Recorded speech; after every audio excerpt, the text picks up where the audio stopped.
28 साल हो गए हैं पाकिस्तान को ऑस्ट्रेलिया के अंदर कोई भी एक टेस्ट सीरीज तो दूर की बात है, एक टेस्ट मैच भी जीते हुए।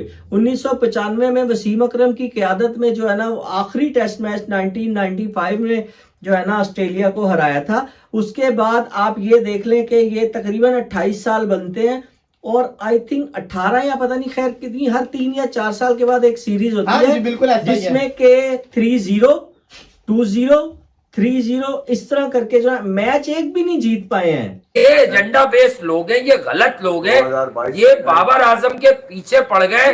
देखें ये एजेंट, देखें इनको लगाया हुआ है ना, ये सरफराज के स्टेट्स दिखा रहे थे, बहुत नहीं था। इन लोगों ने कैसे लगाए बाबर किंग के स्टेट्स यार, इनकी मजाल है, इनके हाथ नहीं टूट गए ये लिखते हुए कि बाबर 50 टेस्ट खेल चुका है, एक भी मैन ऑफ द सीरीज नहीं है और सिर्फ पता नहीं ले दे के एक ही मैच में फारिग वो मैन ऑफ द मैच है यार।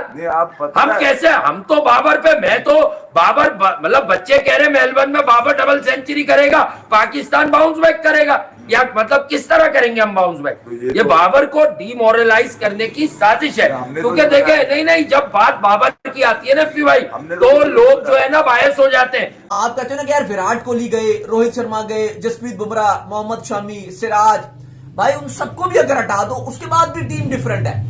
यानी कि इंडिया जो ऑस्ट्रेलिया में जीती थी, जो लास्ट सीरीज जीत कर आई है, चलो लास्ट से लास्ट जीती थी, उसमें विराट कोहली गए, एक हैवी टीम लेकर गए, अच्छी इंडिया की टीम थी, उसने फाइट की। जो अभी लास्ट जीत कर आई उसमें एक मैच में विराट ने कप्तानी की, फिर अजिंक्य कप्तानी करने के लिए आगे रहाणे, फिर हमने देखा कि बीच में रोहित शर्मा टीम में ज्वाइन कर लेते थे, कभी वो भी चले गए, फिर हमने देखा कि ओपनर्स इंजर्ड हो गए, फिर हमने देखा कभी बुमराह अनफिट हो गया, हमने देखा शमी अनफिट हो गया, एकदम सिराज को कमबैक कराया, हमने देखा ठाकुर ने कर दिखाया, हमने देखा कोई और आया, तीसरा आया, चौथा आया। यानी कि हम देख रहे थे जो भी नया खिलाड़ी आ रहा था वो करके दे रहा था। यानी कि इन शॉर्ट अगर हम कहें कि नामों से फर्क नहीं पड़ रहा था। जय हिंद दोस्तों, पाकिस्तान ब्रेकिंग न्यूज चैनल में आप सभी का हार्दिक स्वागत। जिस तरीके से भारतीय यंग टीम सेना कंट्रीज में जाकर परफॉर्म करती है, ये सब देखकर पाकिस्तानी मीडिया अपने ही टीम को कोस रही है। जहां पर पाकिस्तानी मीडिया का कहना है कि भारतीय टीम सेना कंट्रीज में एकदम बेबाक खेलती है, जहां पर उनको कोई भी डर नहीं है कि वो हार जाएंगे और इसलिए उनका परफॉर्मेंस इन सभी सेना कंट्रीज में अच्छा रहता है। पर जैसे ही पाकिस्तान की टीम सेना कंट्रीज में पहुंचती है तो वो डर जाती है, क्योंकि वहाँ पर बॉल में बाउंस होता है और पेस भी as compare to Asian countries ज़्यादा होता है और इसलिए कोई भी पाकिस्तानी वहाँ पर अच्छी तरह नहीं खेल पाता है। जहाँ पर एक स्टैट सामने आए कि पिछले 28 साल से पाकिस्तान ने ऑस्ट्रेलिया में जाकर कोई भी टेस्ट मैच नहीं हराया और सेना कंट्रीज़ में तो पाकिस्तान का हालत बहुत ही बुरा है। यहाँ पर बाबर आजम ने जिस तरीके से पहले टेस्ट मैच में बैटिंग की थी वो पूरी तरह डिफेंसिव थी और इसलिए ऑस्ट्रेलिया में कमेंट्री कर रहे लोग भी बोल रहे थे कि बाबर आजम ऐसा लग रहा है कि ऑस्ट्रेलिया के बॉलिंग अटैक से डर गए हैं और जो मारने वाली बॉल है उसको भी डिफेंड कर रहे हैं। वहीं पर सरफराज अहमद के ऊपर भी तंज कसा गया है, क्योंकि सरफराज अहमद को रिजवान के पहले खिलाया जा रहा है, फिर भी वो दोनों इनिंग्स में फेल रहे। ऐसा लग रहा है कि अगर सरफराज ने ऑस्ट्रेलिया में जाकर रन्स नहीं बनाए तो उनका करियर पाकिस्तान टीम में खतरे में रहेगा। पाकिस्तानी मीडिया कह रहा है कि भारतीय यंग बल्लेबाज भी आजकल सेना कंट्रीज में जाकर इतने सक्सेसफुल हो रहे, इसका राज पाकिस्तान टीम को लगाना पड़ेगा, क्योंकि जिस तरीके से भारतीय परफॉर्मेंस करते हैं ये आउटस्टैंडिंग है, बल्कि वो वहाँ पर जाकर सीरीज़ भी जीतते हैं और इसलिए पाकिस्तान क्रिकेट टीम को उनसे कुछ सीखना होगा कि उनका इन देशों में जाकर क्या अप्रोच रहता है।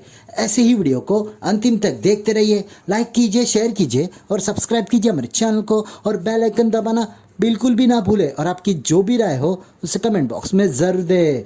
धन्यवाद। 28 साल हो गए हैं पाकिस्तान को ऑस्ट्रेलिया के अंदर कोई भी एक टेस्ट सीरीज तो दूर की बात है, एक टेस्ट मैच भी जीते हुए। 1995 में वसीम अकरम की क़यादत में जो है ना वो आखिरी टेस्ट मैच 1995 में जो है ना ऑस्ट्रेलिया को हराया था। उसके बाद आप ये देख लें कि ये तकरीबन 28 साल बनते हैं और आई थिंक 18 या पता नहीं खैर कितनी हर 3 या 4 साल के बाद एक सीरीज होती है जिसमें के 3-0, 2-0, 3-0 इस तरह करके जो है मैच एक भी नहीं जीत पाए हैं, ड्रॉ भी कर नहीं पा रहे हैं, मुश्किल कोई मैच जो है ना ये ड्रॉ कर पाए हैं।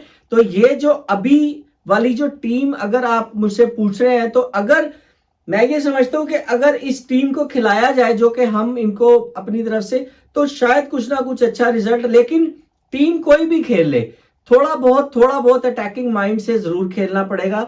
आप टेस्ट को ऐसे ना समझे कि यार हमने कि बस रोक के ही रखना है, शॉट मारना मना है भाई, टेस्ट में शॉट मारना मना नहीं होता, आपको वेट करना पड़ता है कि आपने किस बॉल पे शॉट लगाना है। आप तो शॉट वाली बॉल को भी प्लेस कर रहे होते हैं। हम ये बात करते हैं कि इंडिया सीना कंट्रीज में अब थोड़ा अलग जाके खेल रहा है, और हमें मसला ये आ रहा है कि, और ये फॉर्मेट की बात नहीं है कि चाहे वो T20 फॉर्मेट हो, चाहे वो ODI और टेस्ट हो, इंडिया तीनों फॉर्मेट्स में सीना कंट्रीज में एक अलग ही अपनी छाप छोड़ के जा रहा है।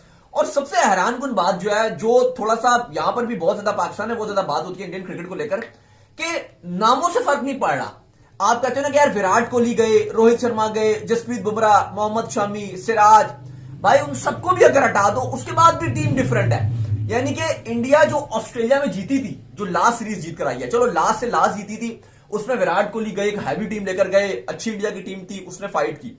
जो अभी लास्ट जीत कर आई उसमें एक मैच में विराट ने कप्तानी की, फिर अजिंक्य कप्तानी करने के लिए आगे रहाणे, फिर हमने देखा कि बीच में रोहित शर्मा टीम में ज्वाइन कर लेते थे, कभी वो भी चले गए, फिर हमने देखा कि ओपनर्स इंजर्ड हो गए, फिर हमने देखा कभी बुमराह अनफिट हो गए, हमने देखा शमी अनफिट हो गए, एकदम सिराज को कमबैक कराया, हमने देखा ठाकुर ने कर दिखाया, हमने देखा कोई और आया, तीसरा आया, चौथा आया।